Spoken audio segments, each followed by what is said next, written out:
Splurge. Whose name is that? You seem so focused on that piece of paper. What's so important about it? We're not real? I mean, what's that paper even about? What am I supposed to be? Finally done talking with the other players. Sadly, I have to give them the obvious answers so they can play. Help me! I'm stuck in a universe! Someone help me! Whether it's this universe or not. And as you can clearly see, this thing doesn't fit me! What is this no-clip thing you even talked about? Like, what does it even do?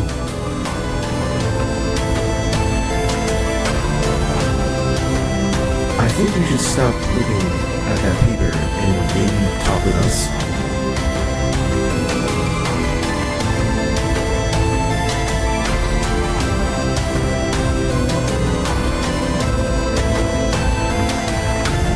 There is no way.